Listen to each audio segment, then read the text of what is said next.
Managed care fundamentals for the nurse executive is our episode topic. My guest is Jeff Leibach, managing director and leader of BRG's Revenue Strategy Services team. So let's get started.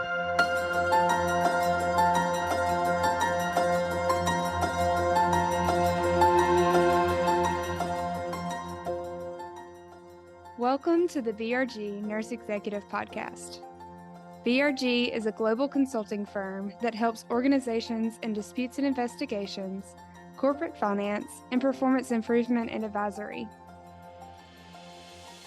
BRG's healthcare performance improvement practice offers multidisciplinary services to healthcare organizations. We focus on implementation with innovative, independent, and data-driven solutions. In the BRG Nurse Executive Podcast, we discuss improving patient care by advancing nursing leadership. For more information about BRG, please visit thinkbrg.com. Now here's your host, Nick Chmielewski. Jeff, thank you so much for joining us today. Thanks for having me. Before we get into our episode topic, can you talk a little bit about yourself and your background and how you got into managed care? I've been in healthcare consulting for about 15 years. Most of that time has really been focused on how healthcare is priced and paid for. So the way that I've built my career started in doing work for payers, on the payer side, consulting, largely strategy engagements and understanding the fundamentals of how payers worked. But very quickly, after about a year and a half or 2 years of that, I moved on to the provider side and really focused on pricing, reimbursement strategy, and managed care negotiations as a part of a growing managed care and pricing team. The topic of our episode today is managed care fundamentals for the nurse executive. And before we get into the nitty-gritty of what a nurse executive really needs to know about managed care, what are we even talking about when we use the word managed care? Because my mind goes to insurance and Medicare and Medicaid, but I'm sure it's way more complicated than that. It's a great question because I think managed care can mean a lot of things to a lot of different people. So even within a given organization, you might hear managed care and it might mean a capitated insurance plan. It could mean just an HMO. So there's a lot of different meanings and contexts of the word managed care. In this context, managed care organizations simply are the organizations that providers contract with in order to get reimbursed for care. They are the holders of the risk of the insurance that patients use to procure care. So anytime someone's showing an insurance card at the point of access, that card is a managed care card. Now, reimbursement happens in very different ways depending on the type of insurance and the type of plan that it is. And so that's where some of the complexity seeps in and some of the confusion seeps in about how revenue works for hospitals. And so another way to think about what we're going to be talking about today is overall revenue strategy. How do hospitals think about their revenue and the different sources and ways that they get paid for the services that clinicians provide? And so that's really what we can break down and talk about the different drivers of that revenue. Yeah. So at a big kind of level and we can break down into the individual components. What are the different components that equate out to total revenue in a revenue strategy? Yeah. So you can think about a lot of times we get tripped up because of the complexity of the healthcare system. And so sometimes it's almost easier to think about revenue as if you're running something very simple, like a lemonade stand. And the fundamentals are the same. Price that you charge for the cup of lemonade. It's how many cups of lemonade do you sell, the volume, and then are you actually collecting all of the money that you're charging, or are some of your customers saying, well, I got to run back and get that quarter from my piggy bank, and then they never come. For hospitals, it's the same thing. There's a few more layers than that simple analogy, but it's simply price, its volume, and its collections. But if we break down each of those, the price has a few different layers to it. For hospital pricing, you have your charge master, which I'm sure many of our nursing executives have heard of, because as you fill out your clinical paperwork, it drops charges into the EMR. That's typically how you're going to interface with it. But there's a 60,000 line charge item master or charge description master behind that governs how much the hospital charges for each service.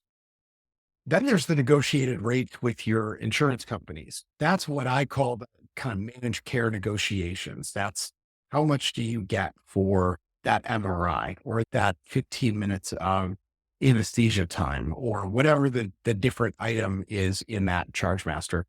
And then the last part is you have less control over, and that's what are the kind of mandated rates that are coming from your public payers. So those aren't necessarily negotiated, but what does Medicare pay for that MRI? What does Medicaid reimburse you for a given service? And the reality is you may offer that same service to every patient, and you might have 20 different prices that you're getting that are ultimately your contracted rates for that same service. And that's where the complexity really begins for hospital reimbursement.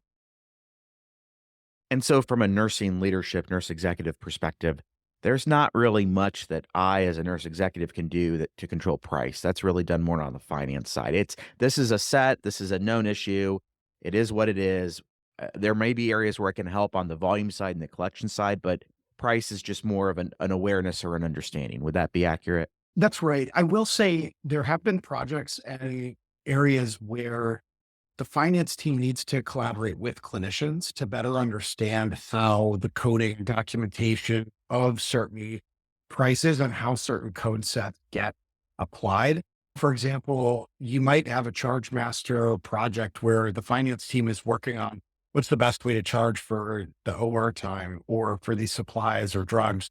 And they might need to know from the clinicians that work in a given service area, how do they interact with those services or those items? And so the best practice in doing this is for the finance professionals and the clinicians to be able to talk to each other and work together on some of this so that you're not just getting prescribed prices from the finance department and then you go to drop the charges and what you thought was there isn't there anymore on the EMR, or something doesn't map correctly. So there are times where, as a nursing executive, you might be brought into those conversations, but it's really more for your operational and clinical knowledge than to know what the right price is to set.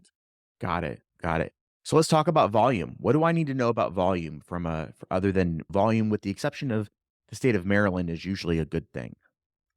And yeah, we can stay away from Maryland for now, but I would say the most important thing to know about volume, and again, as a nursing executive, you're not necessarily controlling volume as it comes through the system, but there's a few different ways that you can and you do have an impact on the overall volume that the system sees. So the first is just by capturing the charges that and the activity that you are doing and that your patients are incurring. So that's every time you're scanning a medication and every time you're logging a code set into the EMR, those translate into charges and ultimately into the reimbursement.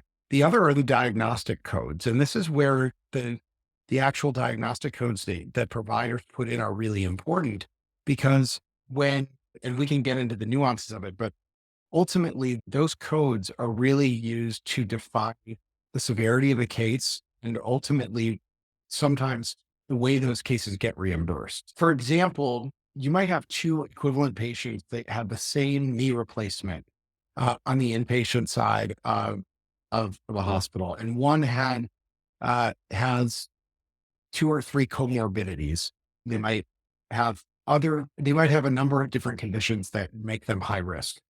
And those comorbidities, maybe the extra length of stay, maybe the extra few hours that they have critical care observation, if you code those appropriately relative to a standard patient who might only be in the hospital for 1 or 2 days, that first patient may end up getting assigned a different DRG or a diagnosis resource group based on the ICD-10 codes that you put on that claim, which may mean more reimbursement for your hospital because that may be coded as a major complication or a minor complication in the way that Medicare reimburses. And a lot of other payers follow Medicare in how they reimburse the inpatient stays. So that's just one example, but having those clinical markers, those diagnostic codes and procedure codes is really important for capturing revenue and severity. Yeah, it's interesting. I wasn't really thinking that's where you were gonna go when you were talking about volume, but what I hear you saying is, 1, get the right DRG, and back in May, Caroline Segovia Marquez in season 4, episode 11 actually talked about this, and then also, in order to make sure that we have the right charges, it's really kind of a CDI opportunity for clinical documentation integrity, and that's where, for our listeners, back in season 1, episode 3, we had Laura Jacquin talking about CDI and how to make sure your CDI is all kind of networked. So it's interesting to see how these things all kind of work together. And now these two are feeding into this concept that we're talking about of managed care. I'm very impressed with your encyclopedic knowledge of the content of prior episodes. So, Oh, I just pulled up the spreadsheet while we were talking. That's all. but no, volume is a really big thing. There's two ways really to think about volume.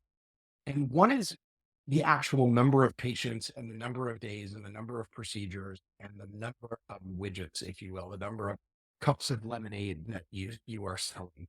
But the other is the quality of that volume. And that's what we call mix, patient mix.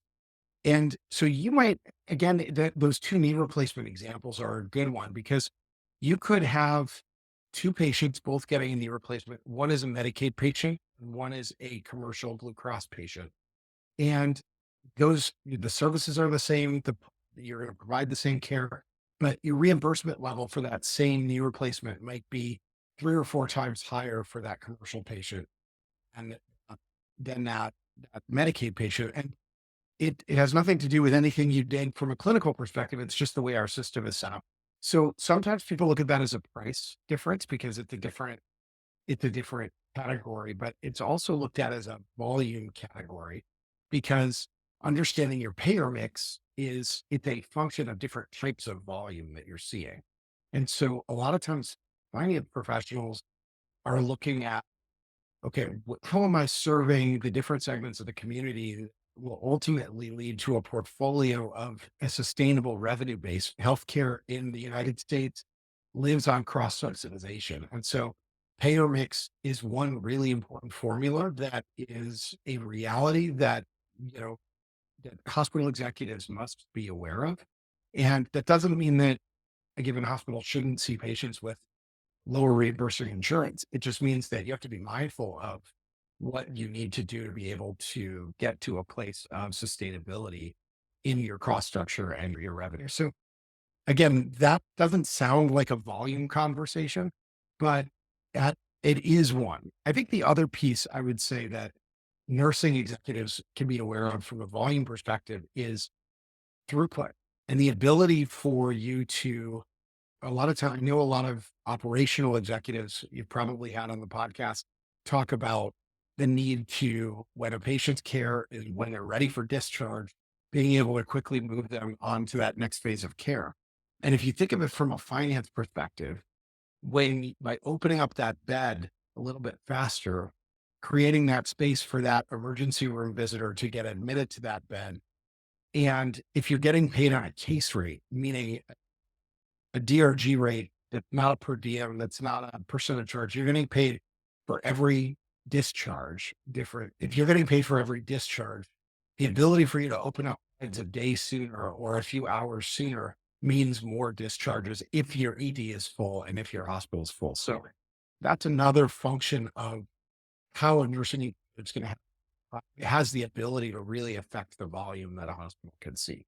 Yeah, absolutely. And it actually makes me think of season 3, episode 16, where we had Allie Harmon from the University of Iowa come on and talk about a project where we were successful in reducing left without being seen rates. And there was 2 reasons why, from a revenue perspective, that was helpful. And it's going to the volume perspective that you're talking about. One is these patients that were before walking out the door, not getting a bill dropped on, now we're getting care and we're dropping a bill on them. But equally important, when it's word is out that, hey, this facility is doing a great job and they're providing great care in the community, the volume itself in the ED also went up. There were more people coming seeking emergency services, which again, to your factor of price times volume times collection is revenue, it's adding more revenue to the bottom line.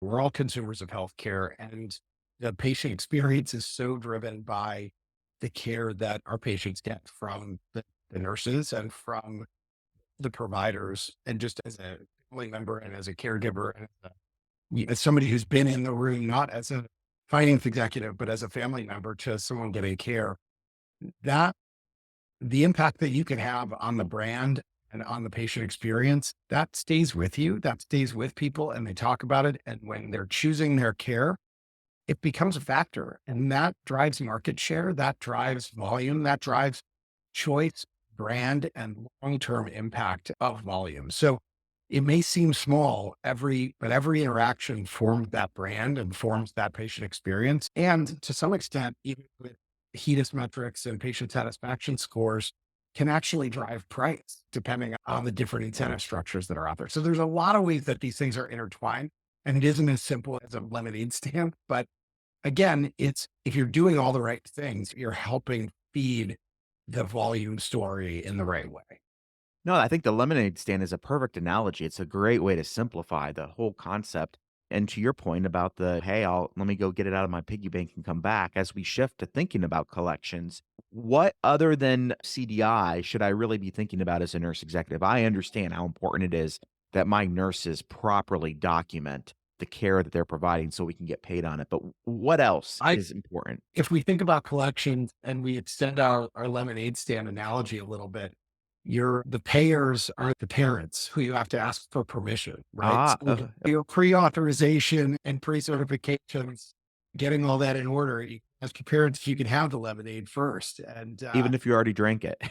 yeah, just if you're going to get that dollar from the cash jar in the kitchen, you need to get permission, Yeah. or else somebody's going to be on the hook. So I think in a lot of ways, the way that nurses will interact the most on the collection side is in that pre-authorization state, pre-certification, and discharge management with the insurance companies. And there's so much interaction between payer and nursing professional care coordinators and discharge managers. And there's a number of different ways that happens. But the biggest thing that I think you should know is that payers are designed right now to be skeptical of every bit of care that's provided, and they're going to question it and deny it. And the contracts are set up in such a way that payers will deny care based on an algorithm, and they can, and they do. And so a lot of this right now is machine driven before a human even touches it. So those initial denials are coming because of code that is typically associated with code A is always associated with code B. But if code B is missing, it's going to get denied because they have an algorithm checking that when you have a knee replacement, you also have this anesthesia and a supply, these different pieces. And if you miss something because either you didn't get authorization for it, or you didn't put the right diagnosis code on it, or you didn't put the right complete record, those things are going to get denied without question. And then the challenge becomes, you may ultimately get that denial overturned, but your revenue cycle department has to spend time and effort and labor to appeal that, to resubmit the claim, to go back and work that denial. And that's where cost comes into the equation. Now, we haven't talked about cost because we're talking about revenue, but the way that how expensive is it to get your revenue, to get those collections by doing the coding and documentation the right way, you set yourself up for success. And you might say, I already do it the right way and we still get denied. And that's a reality. That's a reality. And that's where, to me, one of the biggest things that's missing in a lot of health systems is that feedback loop between clinician and revenue cycle, and then back to the contracting team that's negotiating the next round of the contract. And so if the denials team can actually be talking to the clinicians and saying, hey, we're seeing 15 denials a day because we're missing this code. Can we work on training our staff better to make sure we have this code or this diagnosis, or that we're coding X, Y, or Z better? That feedback loop, I think, can happen.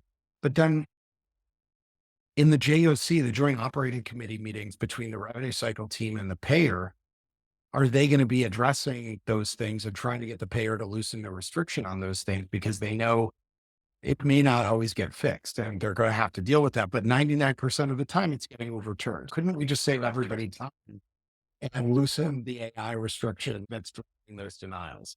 And then thirdly, on the back end, can the managed care contractor in their negotiation comes up the next time the contracts do anything to change the way the payer is operating by default? Those are the ways that I think health system professionals aren't necessarily working together today optimally to make sure everyone has the best information to do their job. And so that's really where a lot of the work I do ends up having the most impact is at the seams of where people's jobs begin and end and where things can fall through those cracks. So if I know that I have a revenue problem at the organization that I'm working at, and I'm a nurse executive, and we talked earlier about kind of those three components of price, volume, and collections. And I realize that more on my finance side, my financial professionals are probably going to be the ones that are asking these questions. I'm thinking about what questions are my financial professionals, should they be asking themselves from an organizational perspective of how do we increase revenue? And as the nurse executive, how do I fit in to help answer those questions? The questions that I would be asking in a comprehensive revenue assessment are really going to be focused around what is the current state relative to best practice. And we can assess that a number of different ways. The first is, how do you compare to the market? So how do your charges and your rates compare to what competitors are getting in the market? Are you getting a competitive rate? Do you need to be adjusting your charge master strategically to benefit the organization differently? Or are your negotiated rates below what the typical market competitor is getting? There might be areas where the quality of care, or you're providing differentiated care in a given area. You might have the best cardiovascular team in the state. And are you actually getting paid for that level of quality and differentiated care that you're providing? That's something that finance team's going to want to know, but they may not always have the right insight into what the truly differentiated care looks and is, and where some of those extra costs and efforts come in. And so to the extent that you're in one of those conversations or have the opportunity to talk to service line leadership or the finance leaders as they're building their budgets, those are some of the conversations I think are really interesting, is to say, hey, we're the best in the state. We're the best in the country at this. Are we getting paid like it? Or, hey, we really struggle at this. Maybe it's not a differentiated service. Maybe it's an MRI. And we know that people can get MRIs in a lot of different ways in a lot of different places.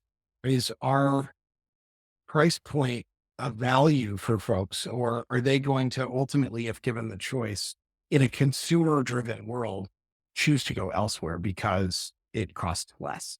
And do we need to adjust our prices to be competitive? So that's this from a strategic pricing component where I think about it. And I think where providers on the front lines can help informing that is to really share with the finance professionals what's differentiated and what's commoditized, what are patients valuing and what are they not? Because ultimately, we're not there yet, but there is a patient-driven, consumer-driven future where pricing drives patient decision-making more than it does today.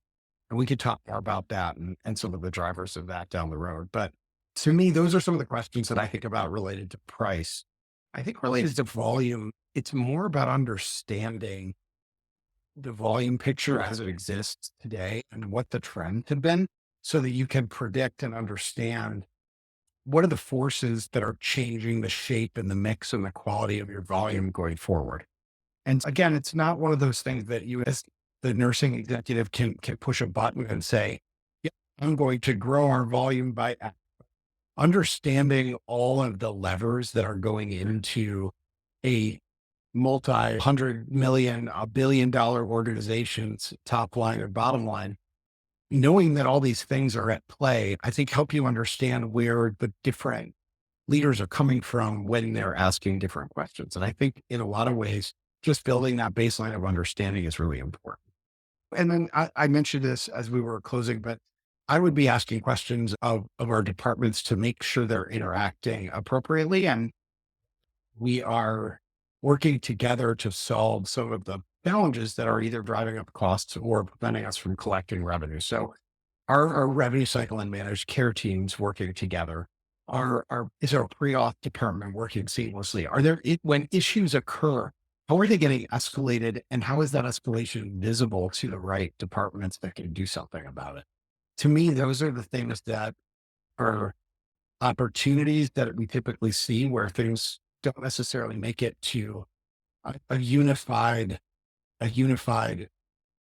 executive level group between rev cycle managed care and those clinicians who might identify issues. What should I be thinking about on the solution side as hey, I've identified these issues, but what solutions should be employed based upon those results? The typical hospital that's looking to improve their revenue performance, they might look at the charge master and say, how do I optimize the charge master and get the most out of what I'm pricing and make it defensible and make it strategically where I want to be. It's talking about raising those prices on the best services and dropping them on the commoditized services.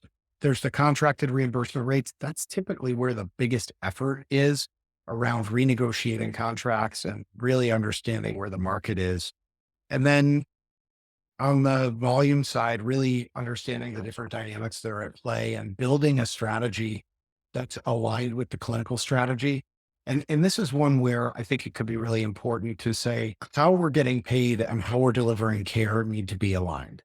And this is where I work with clinicians the most, which is when you might have a contract that actually pays you on a value-based care model, on a population health driven or per member, you might be taking risk. You might be at shared savings.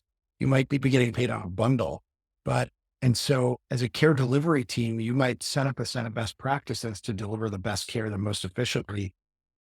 But if your contracts aren't necessarily adjusted to account for that, you might actually be giving value back to the payer. And I have to close with an example. I had a client once that was getting paid. There's something called an outlier threshold where when charges go up above a certain level, the payment methodology changes. You go from paying on a per diem to a percentage charge. And so the difference between, for example, if that threshold is $100,000 of charges, the difference between $100,000 and $1 claim and a $99,000 claim is not just going to be $1,000 in terms of benefit. It could be $20,000, it could be $30,000 because of the payment methodology change.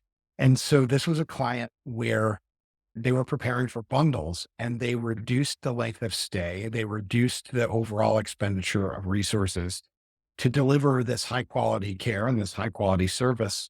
It was an orthopedic DRG. But what happened was, even though they were preparing for a Medicare bundle, they applied these best practices across all payers. And so they ended up bringing the bulk of their commercial reimbursement down below that threshold. And just so the savings that they got on Medicare, they ended up giving back 3 or 4-fold on commercial because the payer, the way that the structure of the contract hit, ultimately meant that the hospital did worse by delivering better care. And so it's really the job. That makes no sense whatsoever. Like, I get what you're saying, but that it's counterintuitive. Very counterintuitive. And it's why when we talk about the future of hospital reimbursement and hospital finances and overall making this system make more sense, you have to be able to align the clinical model and the financial. Yeah. And that is the work of a unified and cohesive management team. And the physician leaders and the nursing leaders and the service line leaders all have to be able to collaborate and understand when a managed care professional is saying, okay, tell me more about how you're planning on reducing the overall use of care so that as the contracting person, I know that I need to get out of this structure that's disincentivizing me from delivering more efficient care, and actually uses that in my negotiation to say, look, we want to do better, deliver better care, but we're not going to give you all the savings that we're creating. We need to be able to share in that with the payer. And so it's a backwards model at times. And so some of those are relics of very old contracts, but that's part of the kind of hygiene of having a healthy, functioning hospital is being able to revisit these things, identifying where they're not working or where they're not forward compatible with the other initiatives that you have in mind. And so I think that example is actually a good place for us to close because it can really illustrate where some of the discordance can exist between clinicians and finance professionals. And it doesn't have to be that way. It's nobody's fault that happened, but there's ways to prevent those things from occurring through proactive conversations at the executive level and at the management level. Managed care fundamentals for the nurse executive has been our episode topic. Jeff Leibach, thank you so much for your time today. Thank you for having me. You've been listening to the BRG Nurse Executive Podcast, which focuses on improving patient care by advancing nursing leadership. The views and opinions expressed in this podcast are those of the host and podcast guest and do not necessarily reflect the opinions, position, or policy of the guest employer, Berkeley Research Group, or their other respective employees and affiliates.